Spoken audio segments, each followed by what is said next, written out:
Good morning, good afternoon, good evening. This is your timing host, Ysanne Lewis on Radio Works World, talking to you from beautiful Surrey countryside in England. And it's lovely to be talking with you again from my own home. I talked to you before from Chicago, which is probably my favourite city in the world. I had a wonderful time there and lovely clients. And everybody's really into what's going on with timing, particularly in their business activities.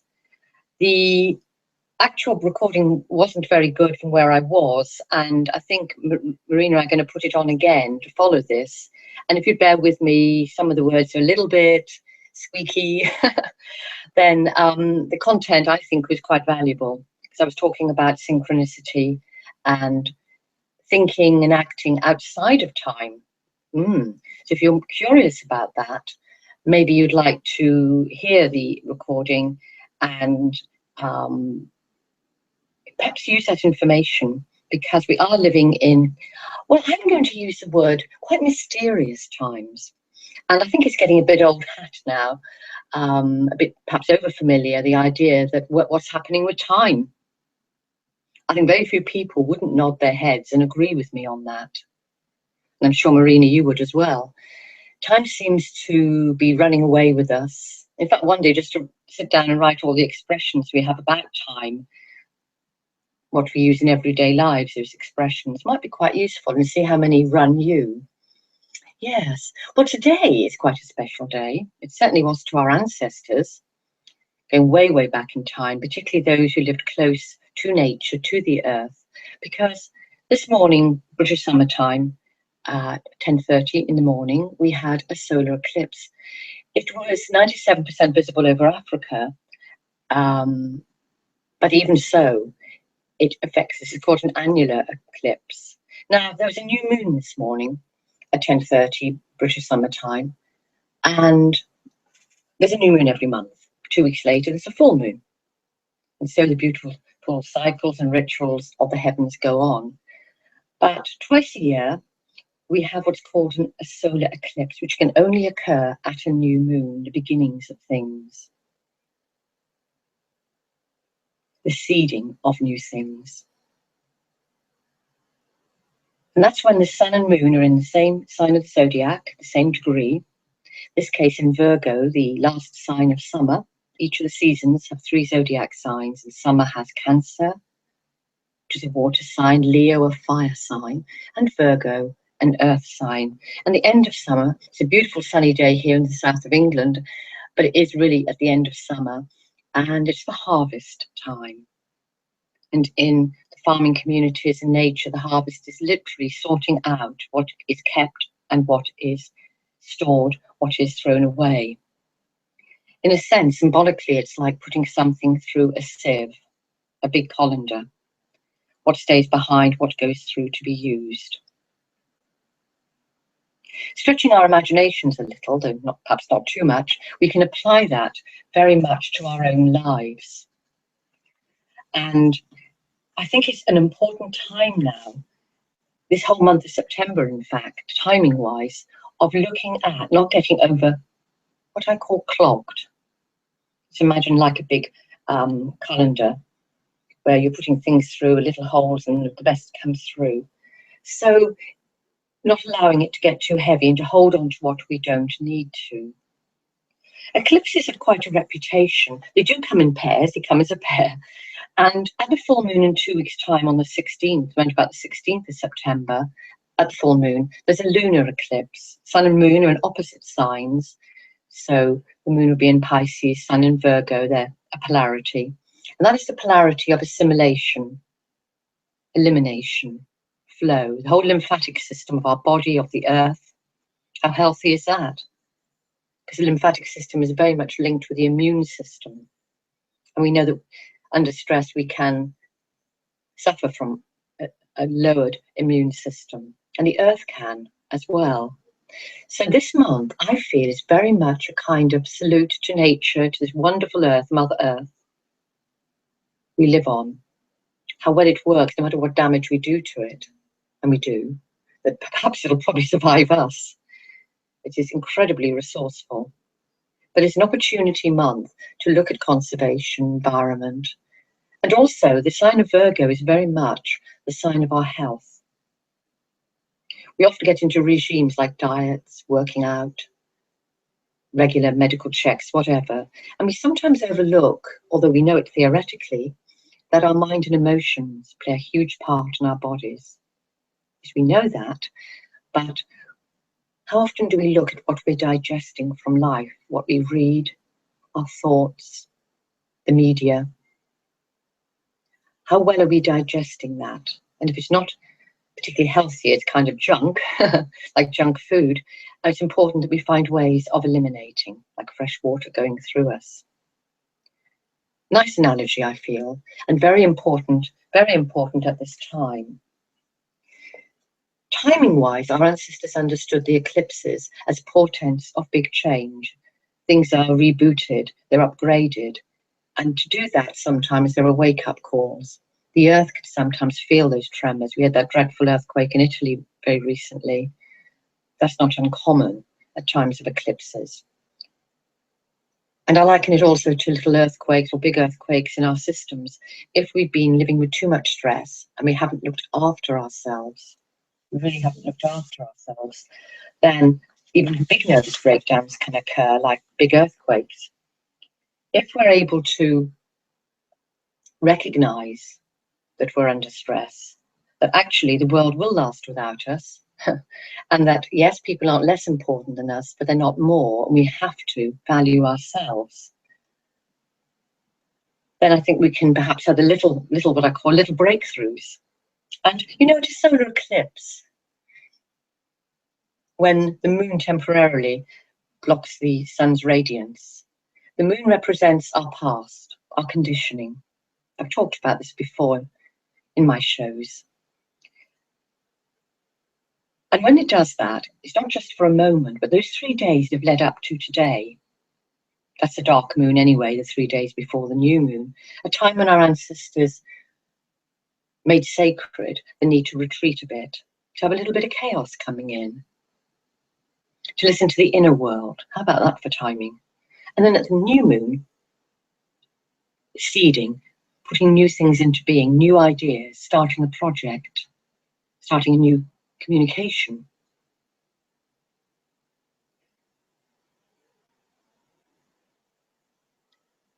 So I feel in the days and weeks that are coming, we have this opportunity to look at all things of what I would call astrologically a Virgo type nature. Virgo is a mutable sign ruled by the planet Mercury, messenger of the gods, communication, connections, how the left brain, which we need, can cooperate with our body, how we communicate, how we use our hands, how we move. Very, very important. Very important. And Virgo also rules the routines, the day-to-day routines, which obviously make us feel safe, little rituals of life.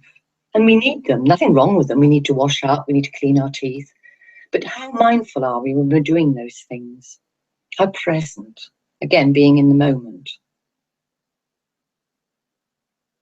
And this is an opportunity month for redefining and having a new look, a relook at our routines.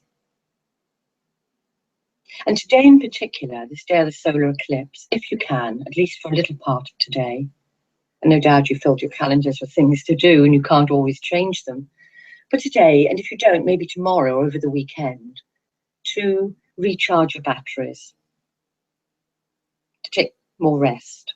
And I'm sure some of you listening will be nodding your head saying, yeah, today I feel a little bit, I just need to rest. Because solar eclipses, or eclipses in general, tend to zap the Earth's energy field, and therefore our bodies, which are linked with nature, maybe we come from stardust, but we're part of nature here, also can feel tired and a bit zapped. So how about going with that flow? When we don't, things tend to go out of alignment. In my show from Chicago, I hope you'll listen to after this, I talk about synchronicity and kairos, the form of time that the Greeks understood as resonating to the right point in time, being outside time, the gap between doing and non-action. And I feel this today is one of those days, even the following few days. We have to get on and do things we know, but to create time, because otherwise our bodies know this. Our bodies are our greatest teachers, and will create little or sometimes major illnesses to give us a wake-up call. It's not a punishment or anything like that. It's an opportunity to say, you need some rest, you haven't chosen it in other ways, and this is how we're going to do it. That's your higher self talking. I believe that wake-up calls are coming right through this month,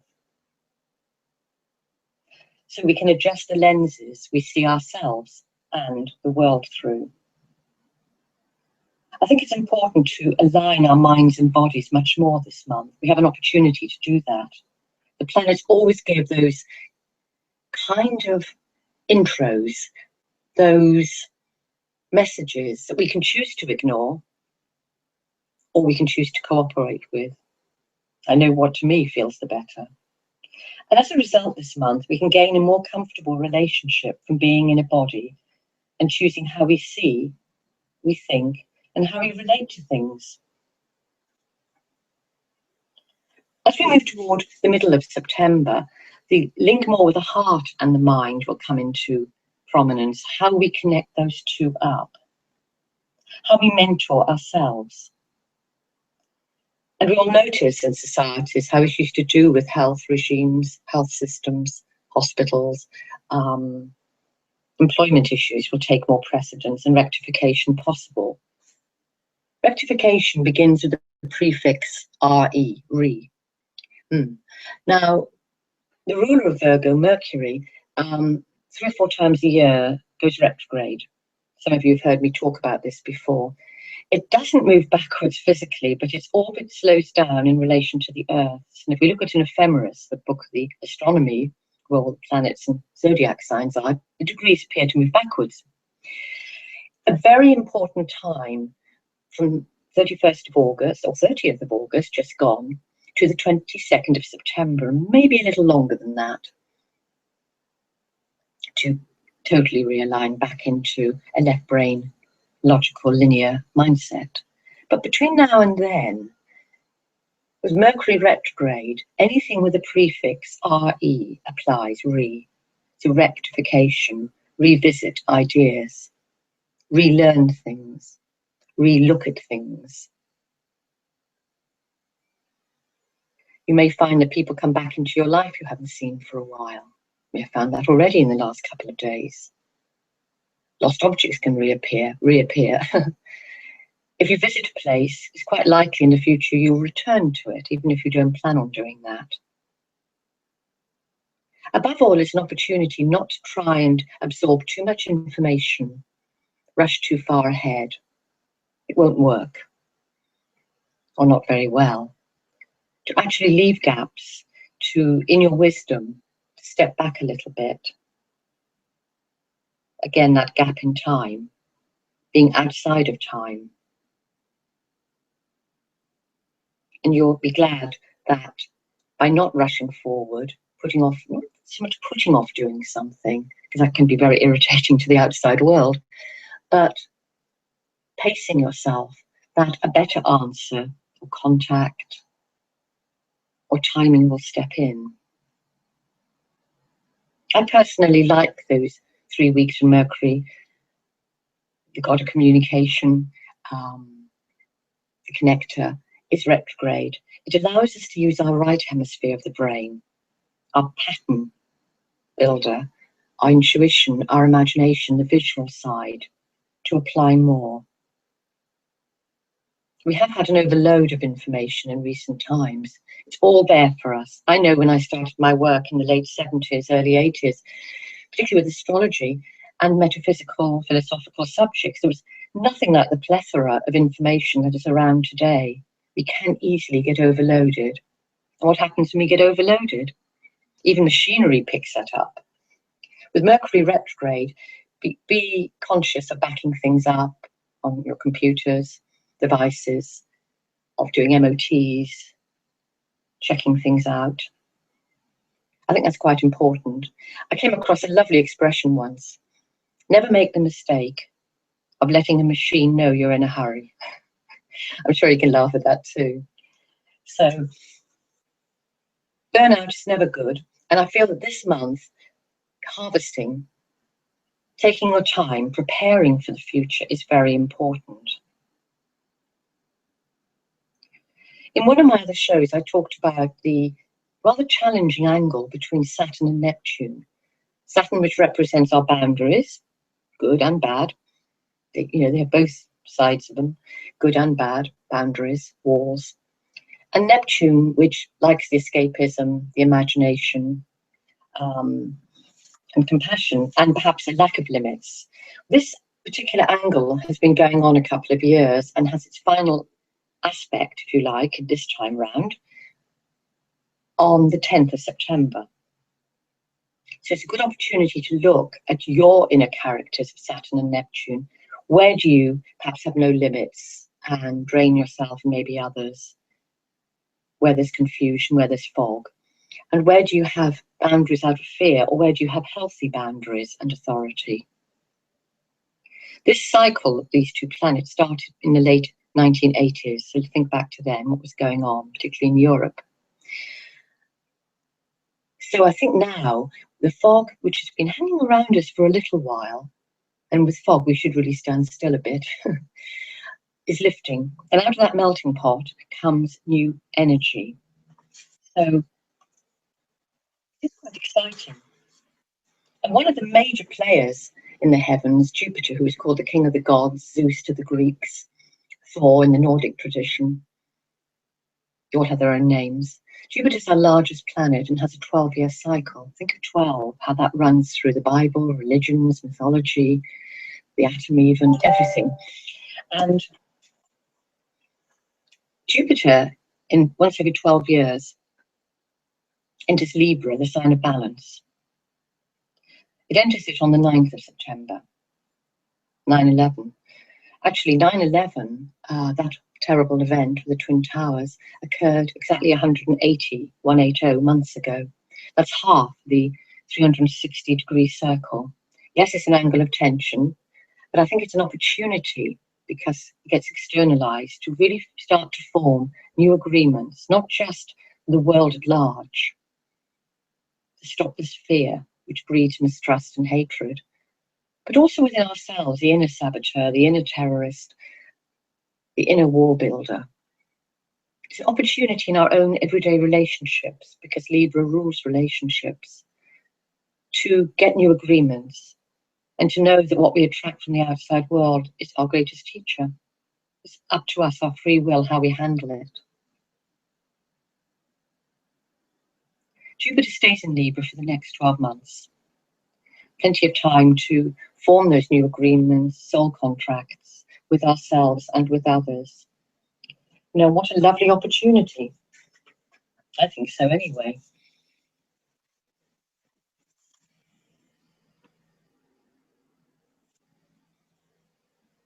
We're not meant to stand still, but I think that this month it is an opportunity to see what we have produced, what is of service to us now, what serves us, what routines serve us, what mindsets serve us. Virgo is a sign of service. And just for this month of September, I think it's really important to look at those things.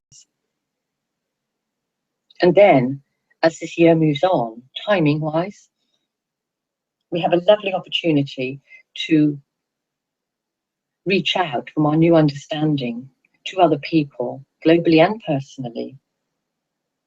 And then we will notice synchronicity happening, because when things are in the right place, lots of synchronicities happen. You meet the right person at the right time, right ideas come. It's a bit like fate, but it isn't.